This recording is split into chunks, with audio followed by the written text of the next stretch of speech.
Well students, last time हमने क्या पढ़ा था?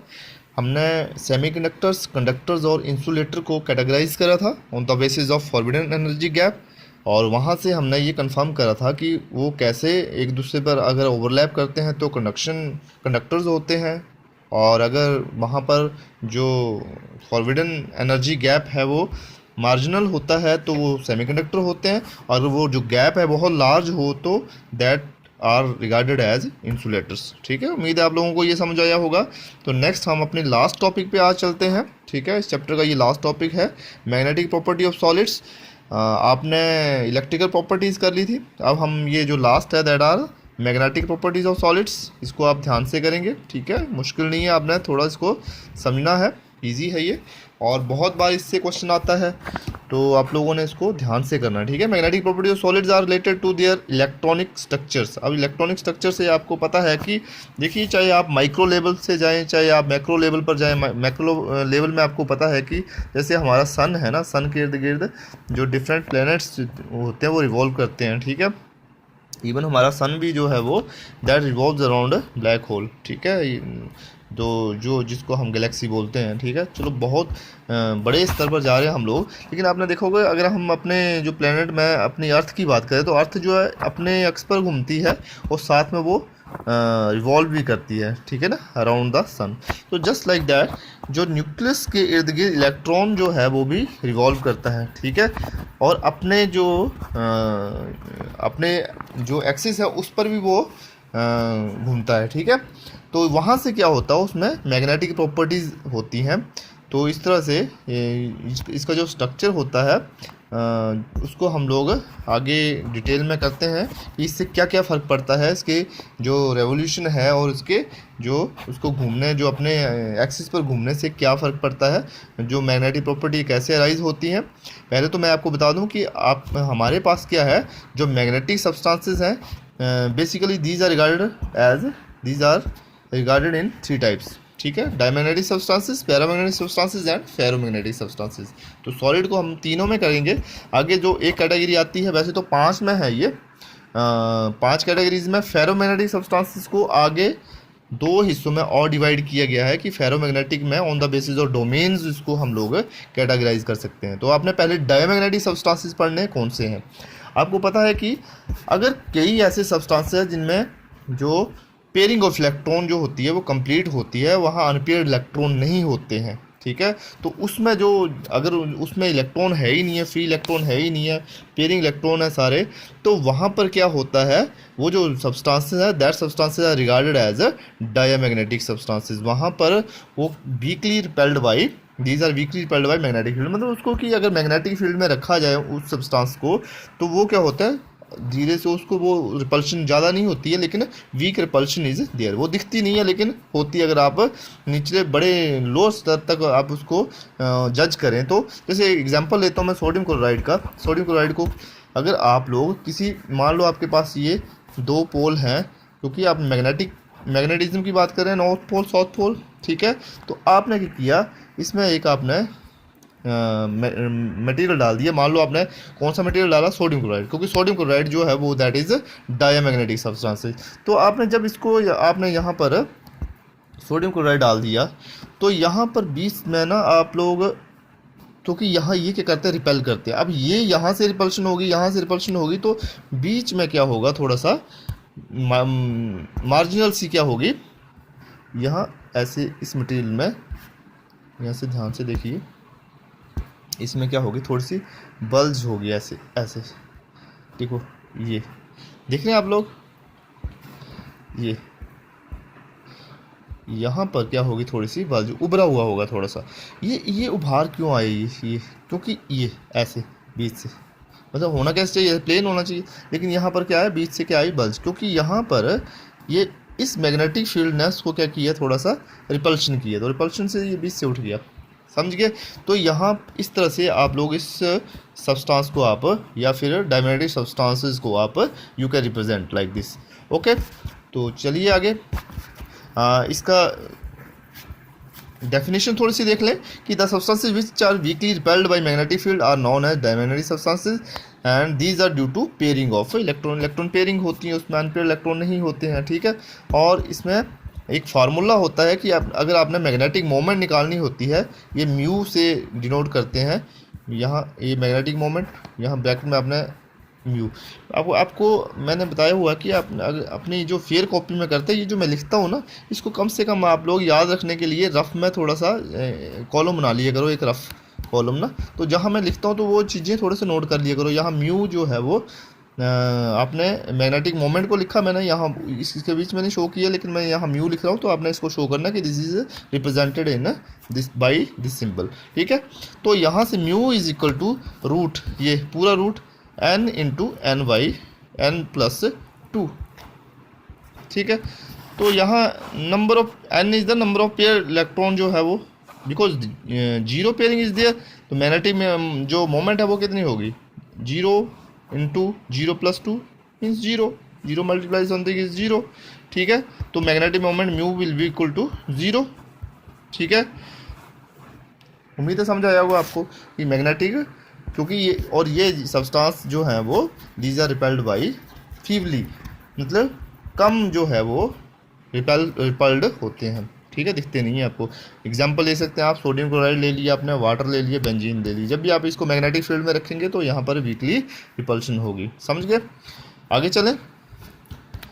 Second type of substances are paramagnetic substances. अब क्या होता है कि अगर कुछ सब्सटेंसेस ऐसे हैं जिनमें कि अनपेयर्ड इलेक्ट्रॉन है, एक भी अनपेयर्ड इलेक्ट्रॉन है ना, तो वो क्या होते हैं, पैरामैग्नेटिक नेचर के होते हैं। जैसे आप कॉपर की बात कर लें, ये कॉपर लिया एग्जांपल लिया, आयरन 3+ लिया हुआ, क्रोमियम 3+, ये आपको पता है कि ये हमारे पास जितने भी हैं डी ब्लॉक एलिमेंट्स हैं, ये these are paramagnetic nature due to valence electrons, ठीक है, तो ड्यू टू अनपेयर्ड इलेक्ट्रॉन्स। तो द सब्सटेंसेस विच है परमानेंट मैग्नेटिक डाइपोल्स, मतलब इनमें डाइपोल जो होते हैं वो परमानेंट होते हैं। डाइपोल समझते ना, वो वैसे भी पॉजिटिव नेगेटिव, ठीक है।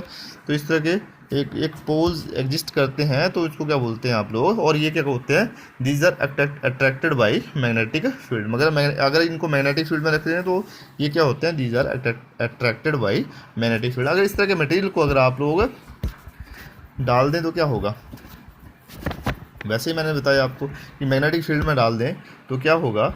जैसे फिर मैंने यहाँ से ये नॉर्थ लिया, ये साउथ लिया, ठीक है। तो यहाँ पर अगर आपने मैग्नेटिक मटेरियल ये डाल दिया तो अब देखेंगे कि यहाँ पर क्या होगा, ये अब ये ऐसे इस तरह की बल्ज होगी, ठीक है। मतलब कि ये जो है यहाँ पर इस मैग्नेटिक फील्ड ने इसको अपनी ओर खींचा है, ठीक है। तो साइडों से उभरा हुआ और बीच से ऐसे बल्ज होगी इसमें, ठीक है।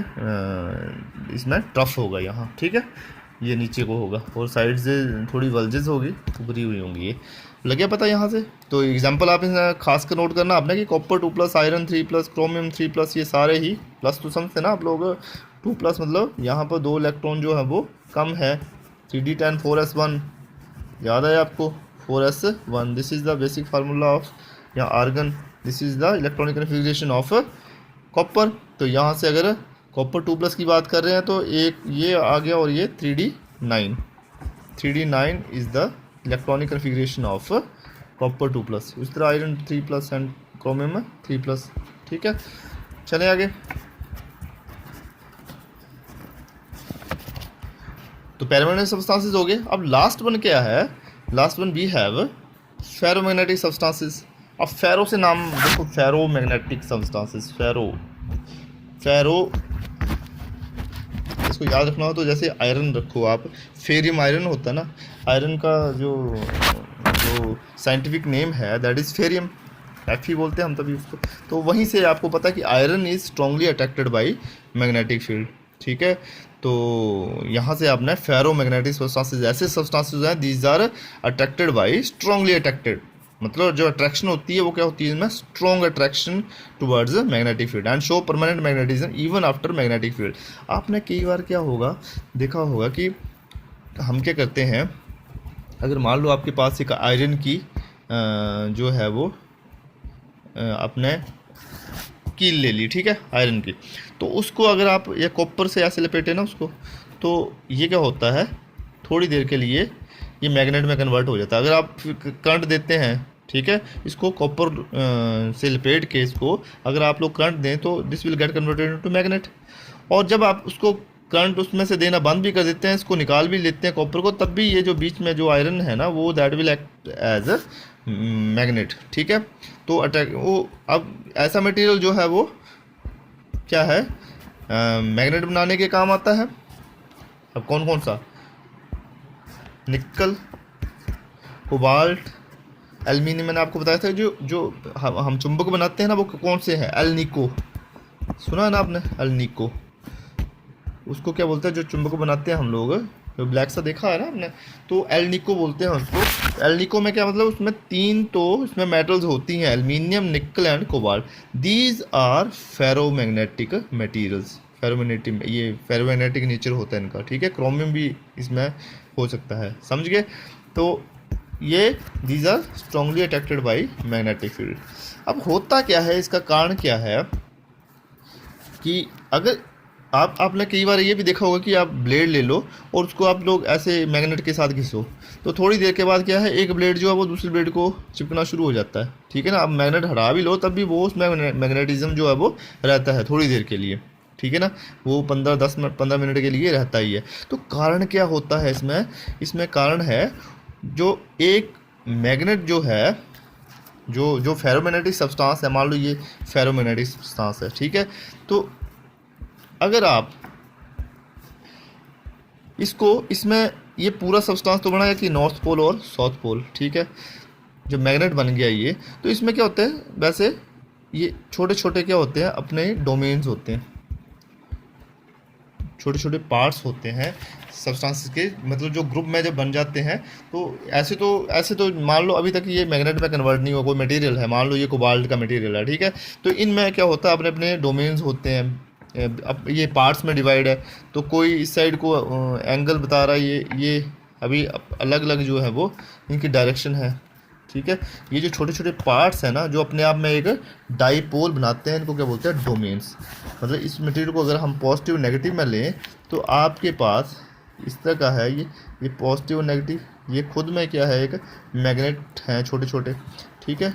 ये पॉजिटिव नेगेटिव इस तरह के, ये पॉजिटिव नेगेटिव, ये पॉजिटिव नेगेटिव। अभी तो ये ठीक है पॉजिटिव नेगेटिव है, लग गया पता। ये छोटे छोटे जब एक दूसरे जुड़े हुए हैं, ये आपस में क्या है, एक तरह के डाईपोल्स हैं जो कि इसके साथ हैं। ठीक है। ये डाईपोल डाईपोल डाईपोल, दो पोल, मतलब पॉजिटिव और नेगेटिव, समझ गए। तो इनको टाइनी मैग्नेट्स बोल सकते हैं कि ये टाइनी मैग्नेट की तरह बिहेव करते हैं। जब आप कोई मान लो मैग्नेट ले आए इसके पास, ठीक है, इसको मैग्नेट के साथ रखा, तो ये मैंने एक मैग्नेट, एक आपको पता मैग्नेट में क्या होता है, एक नॉर्थ पोल एक साउथ पोल। अगर आप मैग्नेट को तोड़ भी देते हैं तो छोटे से छोटा जो मैग्नेट आप टूटेगा वो भी नॉर्थ पोल और साउथ पोल जो है क्रिएट होते ही आपने 6वीं से लेकर 10वीं तक पढ़ा हुआ है। ठीक है। तो नॉर्थ पोल, अब इसको लाएंगे तो ये क्या होगा, ये इसमें 3 तरह की कैटेगरी प्रोड्यूस होती हैं, 3 तरह की कैटेगरीज बनती हैं फेरोमैग्नेटिक सब्सटेंसेस में। क्या होता है कि पहली कैटेगरी तो यही हो गई कि ये क्या करेंगे, जब ये आप लोग इस तरह के मटेरियल को लाए तो क्या होगा, ये जो डाईपोल है ना ये एक ही साइड को हो गए। 3 तरह की कैटेगरीज होती हैं। ये पॉजिटिव नेगेटिव थे ना, अलग अलग साइड को, लेके जब मैग्नेट के आए, ये मैग्नेट इनको खींचेगा तो positive negative positive negative positive negative, ये डोमेन जो है वो एक ही साइड को हो गए। देख रहे हैं आप लोग। अब डोमेन एक ही साइड को हो गए तो यहाँ पर क्या होगी, strong attraction will be there. तो अगर इसको हटा भी देते तो इनकी जो है ना वो एक ही साइड को रहेंगे ये, जब तक कि मैग्नेटिज्म इनमें रहता है, समझ गए। तो ये इनको क्या बोलते हैं, फेरोमैग्नेटिक सब्सटेंसेस। ये जो मैंने आपको एग्जांपल दिया कि आप लोहे की कील पे अगर आप लोग वो जो है कॉपर लपेट के थोड़ी देर उसको मैग्नेटाइज करेंगे तो उसको मैग्नेट बना दिया, उसको लपेट के, जैसे ये इसको तो एक ही साइड को हो गई ये डोमेन्स। ठीक है। पॉजिटिव नेगेटिव एक ही साइड को हो गई ये देख रहे हैं आप लोग। इनको क्या बोलेंगे आप लोग, फेरोमैग्नेटिक सब्सटेंसेस। इसको शो कैसे करते हैं आप लोग, मैं आगे बताता हूँ आपको। और ये जो प्रोसेस है इसको क्या बोलेंगे, फेरोमैग्नेटिज्म। डेफिनेशन से बताता हूँ कि depending upon the alignment of magnetic moment of domains in ferromagnetic substances, these are divided into 3 types ferromagnetism, जो कि हमने when there is spontaneous alignment of magnetic moments, अभी एक ही साइड देखी था आपने, ये इस तरह की स्पॉन्टेनियस अलाइनमेंट, पॉजिटिव नेगेटिव, एक डोमेन, दूसरा पॉजिटिव नेगेटिव, एक ही साइड को थी। तो आपने देखा कि ये एक ही साइड को था इसका, कैसे? तो सारी अलाइनमेंट क्या होगी, एक ही साइड को होगी। ये जो एरो बता रहे हैं, देख रहे हैं आप लोग एरोस, ठीक है। जब भी आपको फेरोमैग्नेटिक सब्सटेंसेस की बात आएगी तो आपने इस तरह के एरो बना के इनको दिखाना होता है कि एक ही साइड को, देखो डोमेन्स हैं ये, इसको रिप्रेजेंट करने का तरीका यही है कि एक ही साइड को अलाइनमेंट हो गए सारे डाइपोल्स की। तो these are known as ferromagnetic substances and the process is known as ferromagnetism. When there is spontaneous alignment of magnetic moments और domains in same direction, this is called as ferromagnetism, ठीक है। तो इसका example जो है वो ferromagnetism में मैंने अभी आपको बताया भी है, एल्यूमिनियम, निकल, कोबाल्ट, निको तो याद रह ही सकता है आपको, आयरन, FeNO, फिर ये क्रोमियम डाइऑक्साइड, ठीक है। ये 3 एग्जांपल और कर सकते हैं आप लोग, एग्जांपल आपको याद रहते हैं तो आप लोग आसानी से इसको एलेबोरेट कर सकते हैं, ठीक है।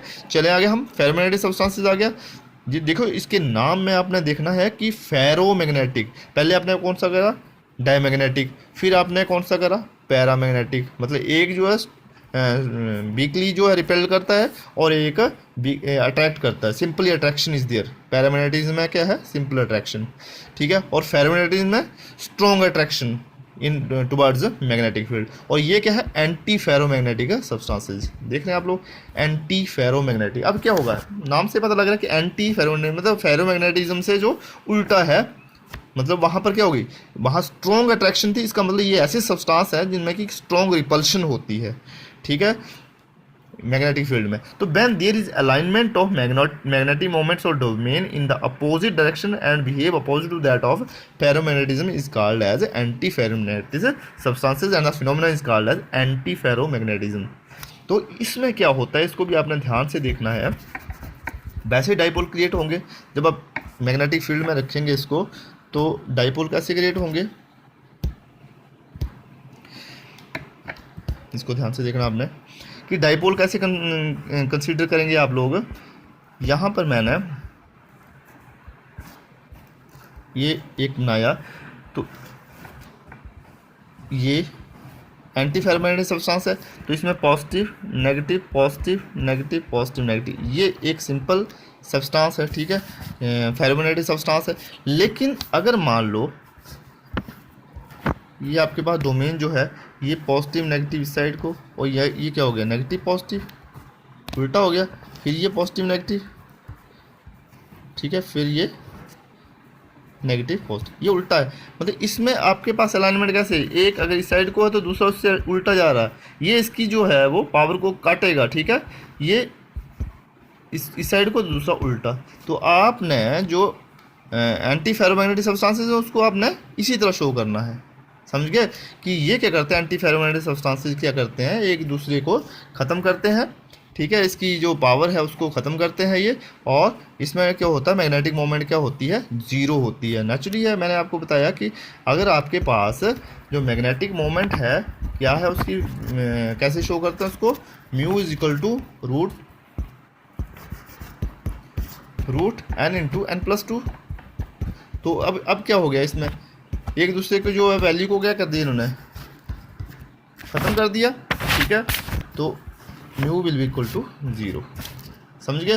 तो एंटी फेरोमैग्नेटिक सब्सटेंसेस को आपने ऐसे शो करना है, ठीक है। और ये these are strongly repulsive in your magnetic material, ठीक है, अंडर मैग्नेटिक जो बोलते हैं उसको अंडर मैग्नेटिज्म, ठीक है।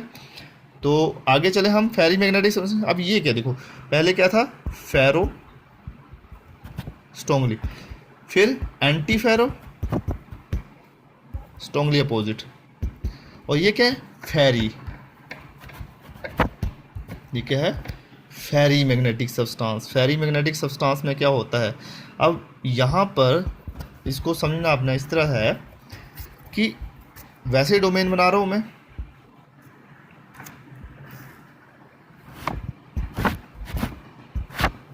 इसमें ये मैग्नेटिक मोमेंट में, अब ये पॉजिटिव है ये नेगेटिव है, छोटे छोटे डोमेन्स हैं, ठीक है।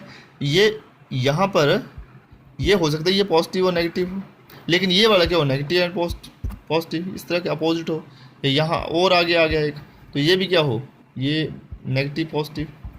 ठीक है, अब यहाँ देख रहे हैं आप लोग, ये दो एक साइड को है, एक नीचे को है, फिर दो एक साइड को है, फिर एक नीचे को है, समझ गए। तो इस तरह से मतलब है भी और नहीं भी, लेकिन फिर भी इसमें अट्रैक्शन रहेगी, क्योंकि दो जो एक साइड को हो जा रहे हैं, ठीक है, हो सकता है दो या तीन भी लगातार हो सकते हैं, कोई जरूरी नहीं है कि ये दो ही है कि दो और एक और दो और एक, ऐसे भी हो सकता है कि तीन एक साइड को हो।